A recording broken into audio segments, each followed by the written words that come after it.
Hi, welcome back to Examining Life, a life that's worth living. My name is Amanda. Thank you so much for tuning in today. And today I am back at the University of Ghana. Before we continue, first I would like to thank my subscribers. Thank you very much for subscribing. And if you haven't already, please go ahead and click the red rectangle to subscribe. I would also like to thank my patrons. Thank you very much for your donations. I greatly appreciate your support. And today we are going to be discussing Pan-Africanism. So today's question is, what are your thoughts on Pan-African philosophy? And for those who may not be aware of Pan-African philosophy, according to Encyclopedia Britannica, Pan-Africanism is, quote, the idea that peoples of African descent have common interests and should be unified. Historically, Pan-Africanism has often taken the shape of a political or cultural movement. End quote. Good. So who am I speaking with today? My name is Nia Solomon. What are your thoughts on Pan-African philosophy? I think that the Pan-African philosophy is, it's a concept that originated from Dr. Kwame Nkrumah, who happens to be the first Prime Minister of Ghana, gained independence for Ghana on 6th March 1957. 1st July, Ghana became a republic state, so he started ruling the country from there. He had a big vision and a big goal of uniting the entire continent of Africa so that we can all use our resources together to help develop the continent of Africa. So I think it's a very fantastic philosophy, and if not that he was overthrown in 66, I'm sure that Africa would have been in a better position than it is now. What do you think he did for the continent, or what do you think would he have done if he had stayed in power? I think that Kwame Nkrumah did a lot. With his philosophy, it stretches beyond the boundaries of Ghana. For example, I think he gave Guinea, if I'm not sure, I stand to be correct, about £10 million for them to vote against the French so they can start their own country. Reason for which, when he was overthrown in 66, he has to go to Guinea to become a co-president in Guinea, because his goal for the entire continent was so huge. And I feel that if we had followed the ideals and his philosophy, Africa would have been in a way better position by now, would have been sharing the same currency, would have been sharing the same militia, would have been military force, would have been sharing a lot of our resources just to be able to develop ourselves. Why would that make Africa in a better position than it is now? Well, there's so many things. If you look at the continent of Africa, there's so much issues going on, conflicts here and there, corruption, African leaders misappropriating funds, we not believing in our own selves and the product we produce here in Africa. We are allowing foreign donors to give us a lot of money and then deplete our forest and of course take our resources away. There's so many gaps and potholes that are left in Africa that I feel that once we have these strong philosophical ideals and we're able to stay with them, we would be able to be in a way better position than we are now, because then we would have had a very strong, maybe formidable policies that are going to guide the entire continent of Africa in terms of leadership, in terms of usage of resources, and so on and so forth. There are a lot of African countries having currencies that are racing against the dollar and the euro and the pounds, and of course, because of the importation of goods and services from Europe, our currencies are always fighting with their currencies, and ours becomes worthless and theirs become more superior. If we were having an entire United States of Africa, if you like it, we'll be using the same currency, and I believe our currency will be stronger, because then we'll be producing a lot more products and services moving within the same continent of Africa, and there won't be the need to even import goods and services or goods coming from abroad and all of that, and that will make our currency even more stronger, and we will not even be depending on foreign donors, because then we'll be depending on each other to be able to develop ourselves and all. So I think this is a great philosophy. If it had been achieved, now even Africa, we are fighting for the eco, for that currency to come to make things better. But as to whether that is going to materialize is another thing. So I believe that if that concept was actually implemented, we'll be in a better position than we are now.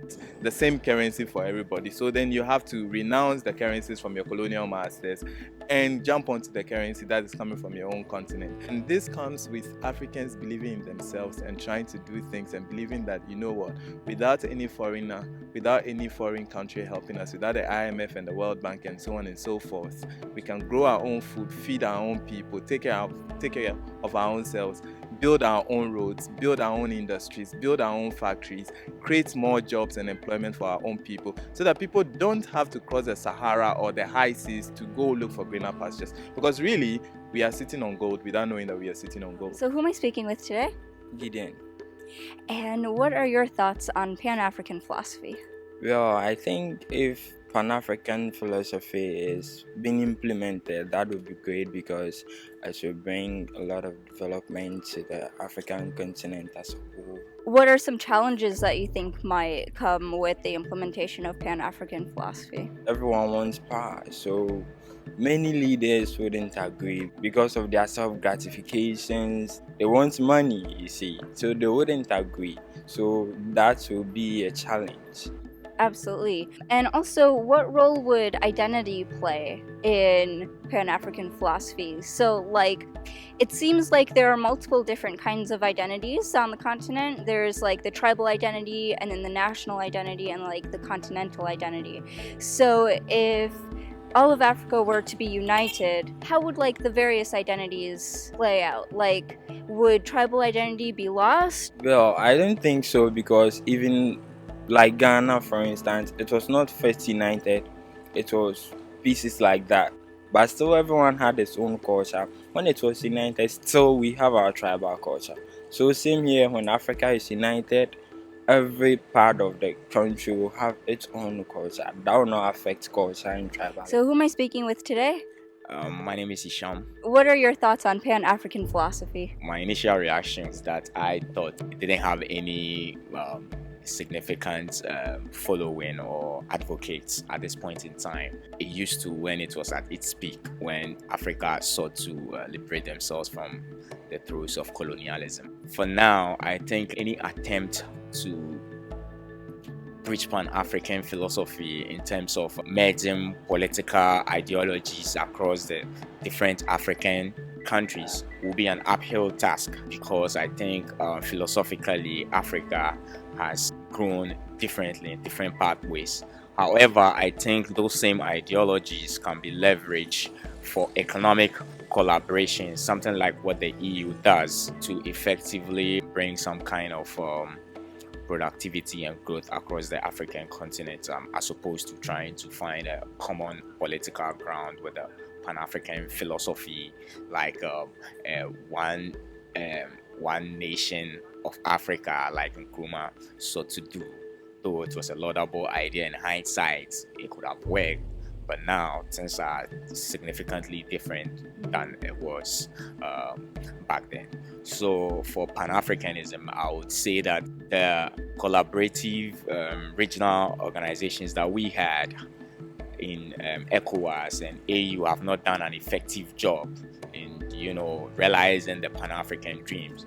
So I'd rather we focus more on economic collaboration between the African countries. I believe it was a few months ago, maybe July, August, somewhere around there.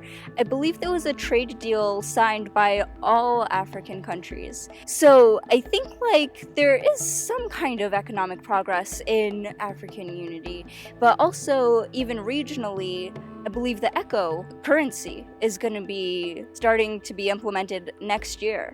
So what do you think that might have on even regional development? There are still significant differences across African countries in terms of political ideologies and sense of nationalism and all that. We'll find out that even with such efforts such as the ECO to try and come up with a singular identity in terms of economic or political identity, you find out that various countries are sort of also have their own ways of doing things, and they tend to overrule the de facto agreements that were agreed upon in the various sub-regional organizations. So while it's a step in the right direction, it will help some, but as to what extent, it still remains to be seen. We should definitely make more efforts towards channeling our energy towards such a thing. Otherwise, it will still be the same, a few powerhouses trying to, play the better than you game. Thank you so much for watching. Please like and subscribe and let me know in the comments below what you think of Pan-African philosophy. What are the benefits of Pan-African philosophy and what are some challenges that might come with the implementation of Pan-African philosophy? And I would like to thank everyone who spoke with me today. Thank you very much for participating in my project. Thank you. Happy travels. Bye.